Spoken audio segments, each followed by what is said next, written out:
ایک دن حمزہ اپنے ابو کے ساتھ شہر کپڑے لینے کے لیے گیا۔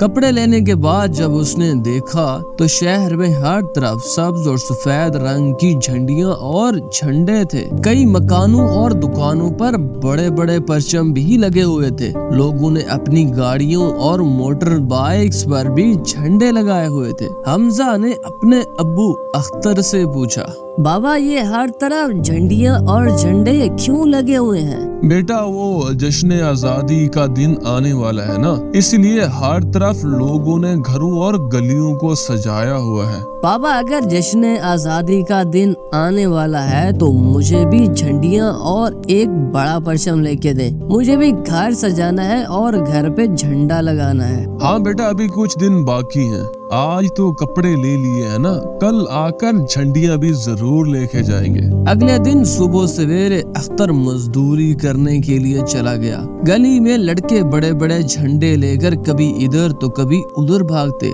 یہ سب دیکھ کر حمزہ کا دل چاہا کاش آج اس کے ابو جلدی واپس گھر آئیں تاکہ وہ جھنڈیاں اور جھنڈے لے کے آ سکے۔ صبح سے شام ہو گئی لیکن اختر گھر واپس نہ آیا۔ رات کو حمزہ نے اپنی ماں سے پوچھا، اماں جی یہ پوچھنا تھا ابھی تک ابو گھر واپس کیوں نہیں آئے؟ بیٹا تیرے ابو شہر گئے ہیں کچھ سامان لانے کے لیے، انہیں 1-2 دن لگ جائیں گے پھر ہی وہ واپس آئیں گے۔ اگلی صبح حمزہ نے اپنی ماں سے کچھ پیسے لیے۔ حمزہ اس دن بہت خوش تھا۔ حمزہ نے سوچا کہ میرے پاس پیسے تو ہیں، مجھے لگتا ہے ان پیسوں سے بہت ساری جھنڈیاں آ جائیں گی۔ وہ دکان پر گیا اور جھنڈیاں دیکھنا شروع کر دی۔ دکاندار بولا، ہاں بیٹا کیا چاہیے تمہیں؟ انکل مجھے وہ بڑے والا جھنڈا چاہیے۔ اچھا وہ سامنے بڑے والا، چلو نکالو 500 روپے میں تمہیں ابھی دیتا ہوں۔ 500 روپے؟ انکل میرے پاس تو کوئی یہی 50 روپے ہے۔ سبحان اللہ، 50 روپے صرف؟ مہنگائی دیکھی ہے تو نے؟ یہاں کوئی مذاق چل رہا ہے؟ 500 روپے والا جھنڈا میں تجھے 50 میں دے دوں؟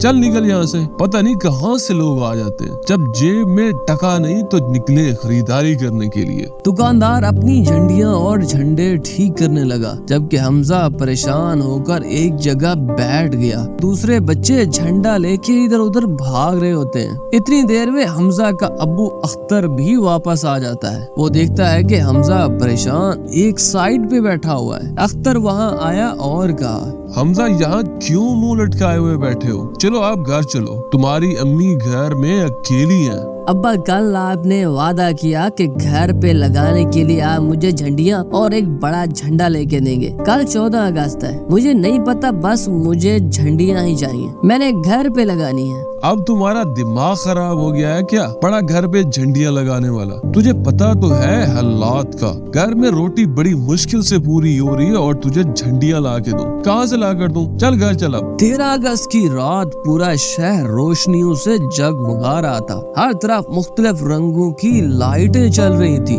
حمزہ اکیلا گھر کی چھت پہ بیٹھا یہ سب منظر دیکھ رہا تھا اور سوچ رہا تھا کہ کاش میرے پاس بھی پیسے ہوتے اور میں گھر سجاتا، گھر میں جھنڈیاں لگاتا اور دوستوں کے ساتھ باہر بڑا جھنڈا لے کر جاتا۔ 14 اگست کی صبح ہی جب اختر کام پہ چلا گیا تو حمزہ نے ماں سے تھوڑے سے پیسے لیے۔ ان پیسوں سے اس نے ایک چھوٹی جھنڈی خرید لی۔ وہ اس دن بہت خوش تھا کہ اسے ایک جھنڈی تو مل گئی، لیکن نہ وہ گھر سجا سکا اور نہ ہی بڑا جھنڈا گھر پہ لگا سکا۔ 14 اگست گزرنے کے بعد 15 اگست کے دن حمزہ گھر کا کچھ سامان لینے کے لیے گھر سے باہر گلی کی طرف گیا۔ وہ دیکھتا ہے کہ گلی میں ہر طرف جھنڈیاں اور کئی بڑے جھنڈے زمین پر پڑے تھے جبکہ لوگ ان کے اوپر سے گزر رہے تھے۔ حمزہ نے بہت سی جھنڈیاں اور جھنڈے اٹھائے اور اپنے گھر لایا۔ آ گئے واپس آوارہ گردی کر کے، اتنی دیر لگا دی ایک چھوٹے سے کام پہ، کہاں مر گئے تھے؟ جی ابو جان میں آ گیا ہوں، دکان پہ آج بہت زیادہ رش تھا اس وجہ سے دیر ہوئی۔ اچھا یہ بتاؤ کہ یہ ہاتھ میں کیا ہے تیرے، کیا اٹھائی پھر رہا ہے؟ ابو جان